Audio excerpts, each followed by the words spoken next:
And this is the 1400 turn, looking west. See, the Prussian lines have been pushed back.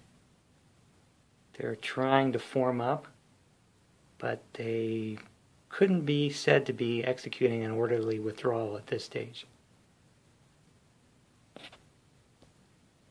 The French have ejected the Prussians from their second line, basically, but the Prussians have exacted a pretty steep price. Let's go in for our closer look. The 4th Division has been cleared out of Leiston, and they've largely routed back here. So that's a long way from the town. See, the French lines have moved beyond it. It's pretty important that they hold this left side here. They've got a ring of cavalry, and they're going to try to string out the 3rd Division there.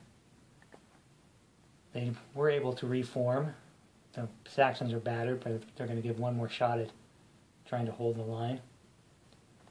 There have been some pretty spirited cavalry battles here, as the Prussian cavalry has taken a lot of losses, but also inflicted quite a bit on the French. The French reserve cavalry has been committed several times to try to turn this left flank. The 2nd Division is also in a bit of trouble. See, a number of battalions have routed back off of that second line, forcing them to a morale level 1. But there's still a small presence along their main line here at Krippendorf. They have been completely ejected from Aldengana, but they're trying to extract themselves with the help of a little bit of their 2nd Division cavalry right there.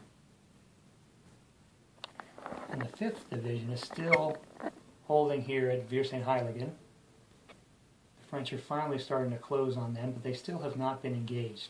Just some long-range artillery fire. Otherwise, they're completely unbloodied.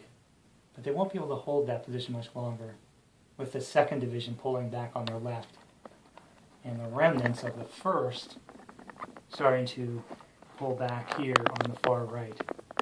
But the 1st has done their job. They fell back from Ischerstedt, then coming back across this plain here.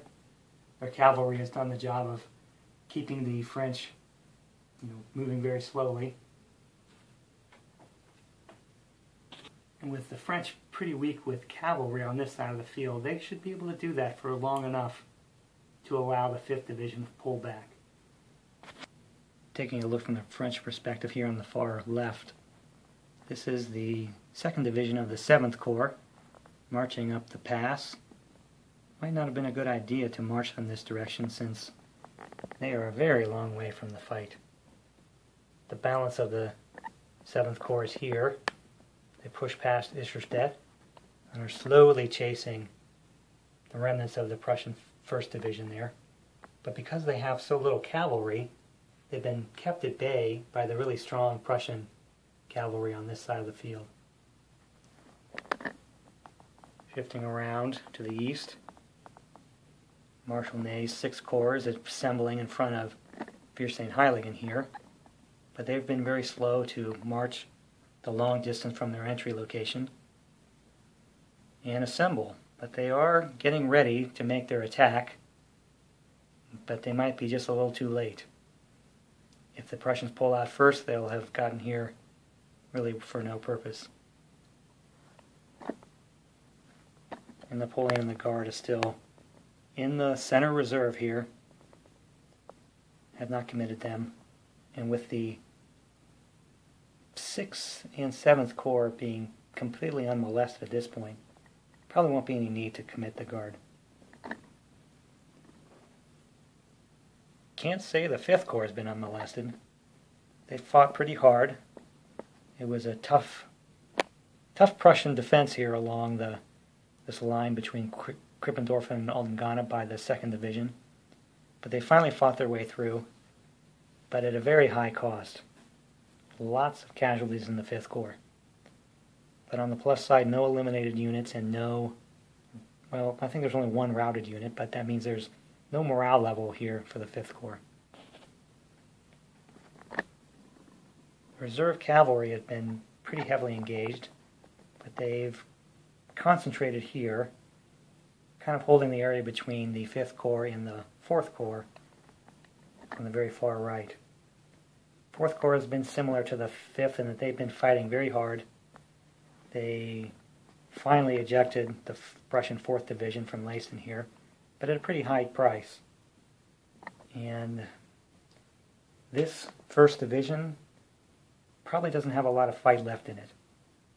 But fortunately for them, the balance of the Corps has arrived. That's Legrand's division. So he has a long march to make, but he should be able to help them punch through the far left here of the Prussian line. And that is borne out by the casualty numbers. See, the Prussians have bumped up to 181 increments lost, but the French have ballooned to 101 increments lost. They were very hard-pressed to make the gains they did, and the Prussians really fought pretty well. Despite their current situation, they definitely made the French pay for what they achieved. But in terms of victory points, the French did not achieve enough. See, the Prussians, with all those casualties, now have taken the lead in the victory point. 205 victory points, including, yet again, denying the French their timed objective, their geographic objectives, and the French with 181, all for the losses inflicted on the Prussians. So with such a large change in the situation, it is now looking like a decisive Prussian victory based on victory points alone. So the French definitely have to push very, very hard to hopefully turn this around for themselves. The Prussians need to continue to do what they're doing. They can continue this fighting withdrawal, maybe keep the 5th Division as an effective fighting force.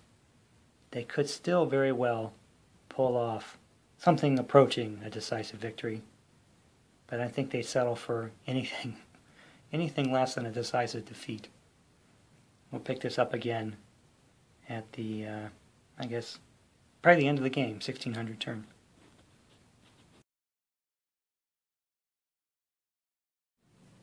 The situation at the 1440 turn is this. The Prussians have their weak line here, the 3rd Division spread out, going west. Some cavalry, barely anything, the 2nd and the 4th, trying to gather behind them. And the French had been planning to bring up their reinforcements, the balance of the reserve cavalry and the 4th Corps, since really the 4th and the 5th Corps are kind of fought out at this point. And there's the 4th Corps, as well as the reserve cavalry, and they're a long way off. So the decision is to solve this particular conundrum with a massive cavalry charge.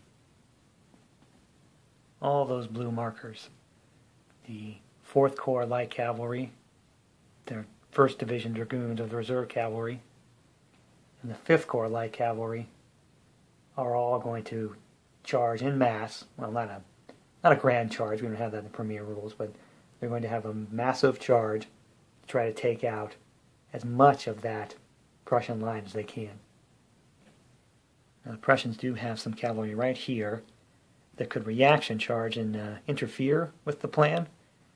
So we're going to basically sacrifice the 4th Corps cavalry here and charging and occupying that cavalry.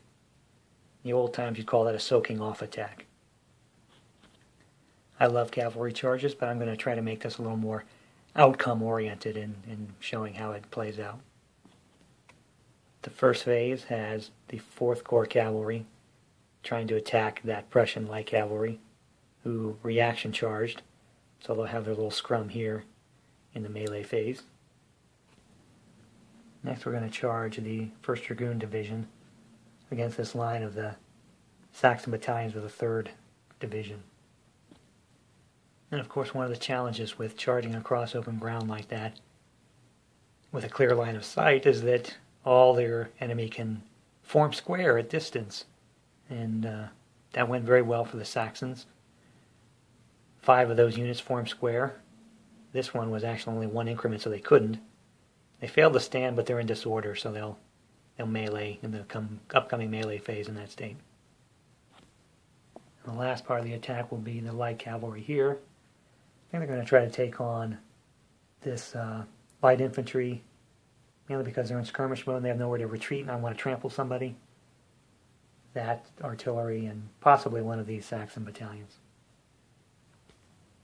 And some big doings here for the French cavalry. You see they cleared this little knoll here. They charged the skirmishers, rode them down, trampled all the increments, destroyed that battalion, destroyed those guns, rode on, and routed another battalion, chased them down, trampled them, and destroyed that battalion. And the last one is right here. He's going to attack that battalion in the flank who stood his ground in the face of that charge. So that's where the cavalry charges end, and we'll just pick up after the melee phase completes and see how they finish. And the final look at the outcome here, and that charge was kind of a bust. They didn't break the Prussian squares, and they didn't really send anybody flying. If anything, they just exhausted their own cavalry without a big enough return on that investment.